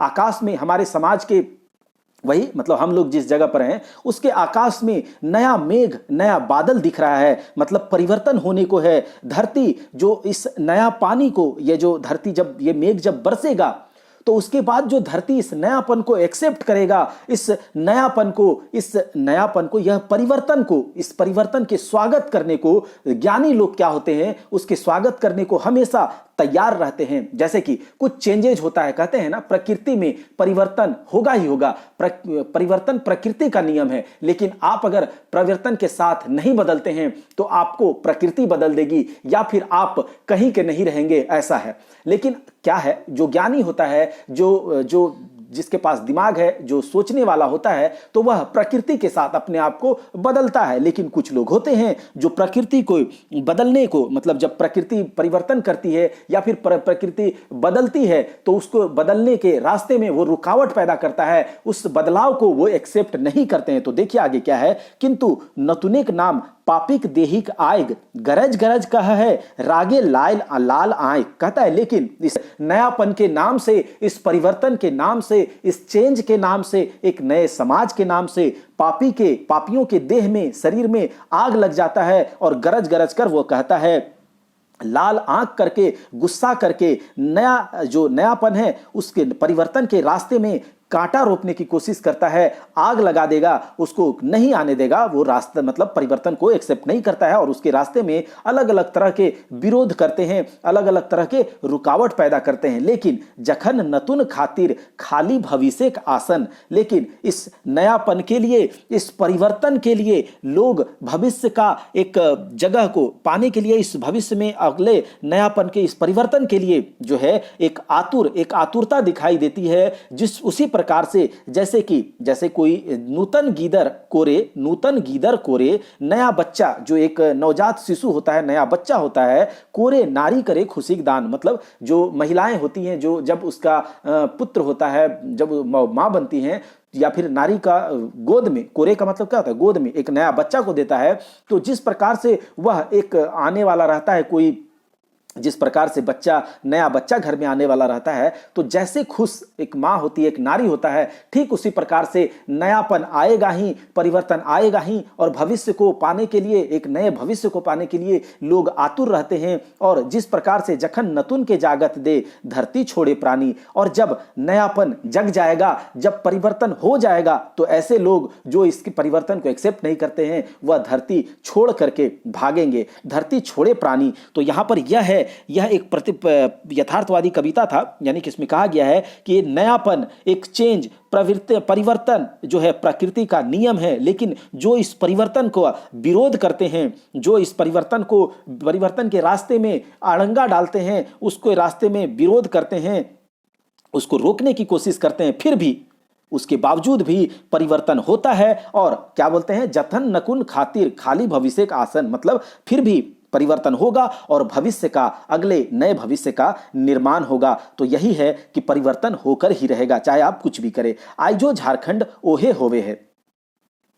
इस कविता, यह जो कविता है, इसके माध्यम से क्या कवि जी कह रहे हैं कि आइजो झारखंड ओहे होवे है, मतलब आज भी झारखंड की स्थिति वही है, आज भी झारखंड में वही हो रहा है जो पहले हो रहा था, जो बीते हुए कल में हो रहा था, आज भी झारखंड में वही हो रहा है। जो झारखंड के सरल स्वभाव के लोग हैं, जो यहाँ के सीधे साधे लोग हैं, आज भी इसका शोषण जारी है, और जारी ही नहीं है, कल के तुलना में आज जो है कुछ ज्यादा ही शोषण हो रहा है, बड़े पैमाने पर हो रहा है। चलिए देखते हैं क्या होता है। आइजो झारखंड ओहे होवे है, आइजो झारखंड में, आज भी झारखंड में वही हो रहा है। किस ककरो थारिक भाते ककरो हाथ चले है, कहता है किसी के थाली का जो भात है, यहां पर यह है किसी के भोजन को, किसी के मुंह के निवाले को छीन करके कोई अपना बना रहा है, किसी को लूटा जा रहा है, किसी को शोषित किया जा रहा है, लूटा जा रहा है, शोषण किया जा रहा है। आज भी झारखंड में वही हो रहा है। सूतल के जगवे बहने मार रहल है रस, आ चमत्कारिक चकाचौंधे नित नतुन यस, कहता है सोए हुए समाज को जगाने के बहाने से आज भी लोग अलग अलग तरह के नया मतलब हथकंडे अपना रहे हैं और रस मार रहे हैं। इसका मतलब कि आज भी लोगों को सोए हुए लोगों को जगाने के बहाने आज उसको लूट रहे हैं, उसको शोषित कर रहे हैं, शोषण कर रहे हैं, और अंदर ही अंदर माल खा रहे हैं, मतलब ये क्या है, मार रहे हैं रस। और कहता है कि लोग को जगाने के लिए उसको अलग अलग तरह के नया तरह के यश के लिए आज क्या हो रहा है, कहता है कि चमत्कार कर देंगे, ऐसा कर देंगे, वैसा कर देंगे, चमत्कार के चकाचौंध के रस में अलग अलग तरह का यहाँ पर क्या हो रहा है, मतलब नित नतुन यश, अलग अलग प्रकार के बहाने बनाए जा रहे हैं और नए हथकंडे अपनाए जा रहे हैं। काइलो बेचारा खोवल हल, आइजो बेचारा खोवे है। और बेचारा यहाँ पर कौन है, तो झारखंड के लोग हैं, झारखंड के सीधे साधे लोग हैं। कहता है कल भी, यानी कि बीते हुए कल में भी वह खोता ही था, यानी कि उसके हाथ में कुछ आता नहीं था, वह कल भी शोषित था, आज भी शोषित है, वह कल भी लुटाया जा रहा था, आज भी लुटाया जा रहा है। आइजो ओहे कबीला का दल, मतलब आज भी वही कबीला का दल है, और आज भी वही कबीला का दल मतलब लुटेरा बन के लूटने की कोशिश कर रहा है। यहाँ पर बाहर प्रेम भीतरे छल, और बाहर में प्रेम दिखा रहा है, ठीक है, बाहर से क्या हो रहा है, बाहर प्रेम दिखा रहा है, और भीतर ही भीतर वो छल कपट रख रहा है, मतलब दूसरे लोगों के बारे में बात हो रहा है, जो समाज के, झारखंड के लोगों को लूट रहा है, शोषित कर रहा है, शोषण कर रहा है। कायल गावे राम नामिक चादर, देखो कल किस प्रकार से लूटता था? तो कल राम नाम का चादर ओढ़ करके आता था, मतलब झारखंड के लोगों को, और लूटता था। और आज फुल पैंट धोबी धोबल, लेकिन आज क्या है, सूट बूट पहन करके, फुल पैंट सूट बूट पहन करके, मतलब पूरा अच्छे से आयरन इस्त्री किया हुआ कपड़ा पहन के आते हैं। बस फर्क हो गया है वेशभूषा में, लेकिन आज भी झारखंड की स्थिति वही है, आज भी झारखंड का दुर्दशा वही है, आज भी उसी तरह से नोच खसोट रहा है झारखंड के लोगों को। ठीक है, काल नौका डूबल हल, आज जहाज डूबे है। अरे कल तो नवा नाव डूबता था, आज जहाज डूब रहा है। इसका मतलब यह है, कल तो शोषण कम पैमाने पर होता था, आज बहुत बड़े पैमाने पर हो रहा है। आज भी झारखंड की दशा वही है, आज जो झारखंड एक ओहे हाल, मतलब आज भी झारखंड का दशा वही है। अगला कविता है, जखन पंडितेक हाथे भाषाक भार।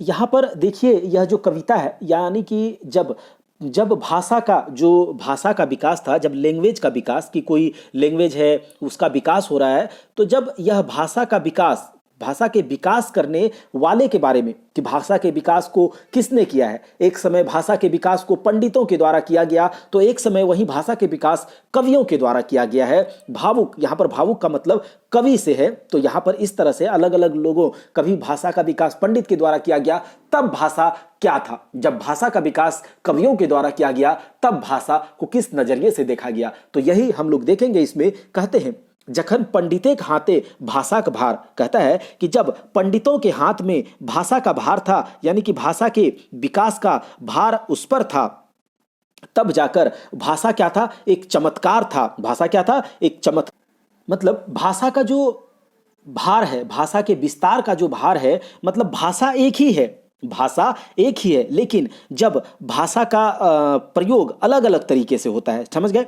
जब यही भाषा का भार जो है, यही भाषा के विस्तार का भार है, वह पंडित के हाथ में होता है, तब वह भाषा चमत्कार होता है। वह भाषा में क्या है, उसका क्या खूबी है, क्या खामी है, इसका विश्लेषण होता है पंडित ज्ञानी के हाथों में।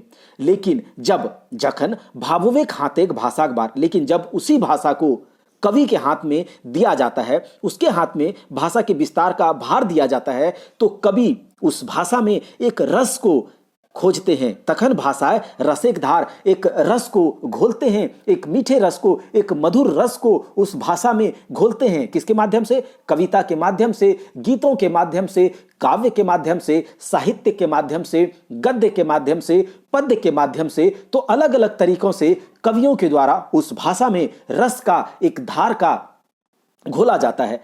तभी है भावुक प्राण मुक्त कंठे गावा गान, तब जाकर के भावुक जो कवि का प्राण है, उसके मुक्त कंठ से क्या होता है, वही जो मैंने बताया, गीत गाया जाता है, गाना गाया जाता है, काव्य गाया जाता है। नित्य नया नया राग, नया नया स्वर्ग, नया नया स्वर, नया नया तान जो है कवि के कंठ से निकलता है। उस भाषा के रस में, उस भाषा में रस का धार होता है, नया रस का सृजन होता है, एक मधुर रस का सृजन होता है। कवि जब उस भाषा से, कवि जब अपने मधुर कंठ से उस भाषा के गीत को, उस भाषा के कविताओं को, उस भाषा के गद्य को, उस भाषा के पद्य को गाते हैं और अलग अलग राग, अलग अलग स्वर, अलग अलग तान निकालते हैं, उसके बाद देखिए यह जो भाषा है, वही भाषा जब कवि के द्वारा इसका विस्तार किया जाता है, कवि जब इस भाषा को अपने हाथ में लेते हैं, कंट्रोल में लेते हैं, तब जाकर ये सब बातें होती हैं। और तभी वही भाषा जो है छुए पारे मानुषिक हृदय, तो वही भाषा मनुष्य के हृदय को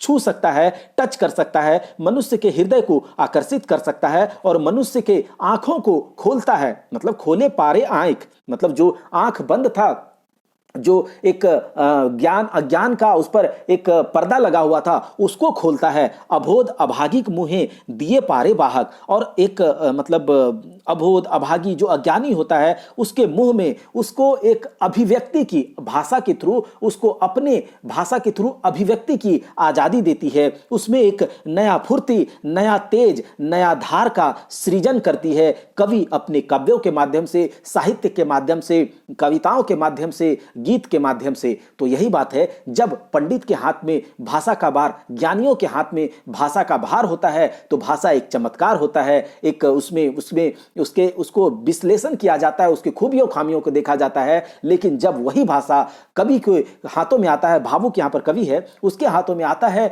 तो फिर कवि जो है क्या करते हैं, उसमें एक रस को घोलते हैं, मीठे रस को घोलते हैं जो सबके हृदय को छूता है, हृदय को टच करता है। तो दोस्तों, हमने आज 50 नंबर तक के कविताओं को किया है। अगला जब हम लोग पाठ करेंगे तो उसमें नाच बांदर नाच रे से स्टार्ट करेंगे। तो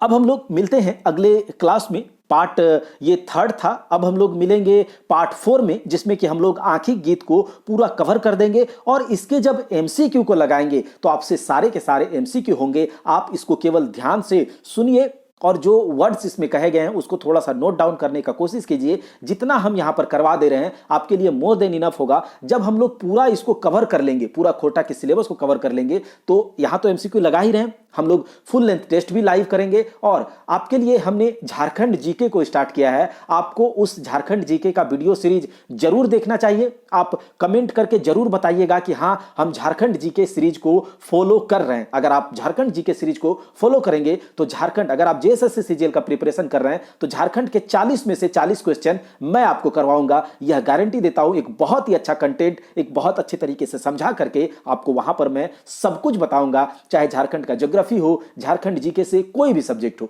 हिस्ट्री, ज्योग्राफी, पॉलिटी भी जो जीके के सब्जेक्ट हैं वो सारे के सारे करेंगे। मैथ्स को भी हम लोग करेंगे। तो हम यहां पर आपके लिए सब कुछ 100% अपना देने के लिए प्रतिबद्ध हैं। आपको क्या करना है कि आप चैनल पर नए हैं तो चैनल को सब्सक्राइब जरूर कीजिएगा और मेरे वीडियोज को, हमारे वीडियोज को, अपने चैनल के, अपने परिवार को सपोर्ट कीजिए और इसे बढ़ाइए, खूब बढ़ाइए। चलिए, जय हिंद, जय भारत।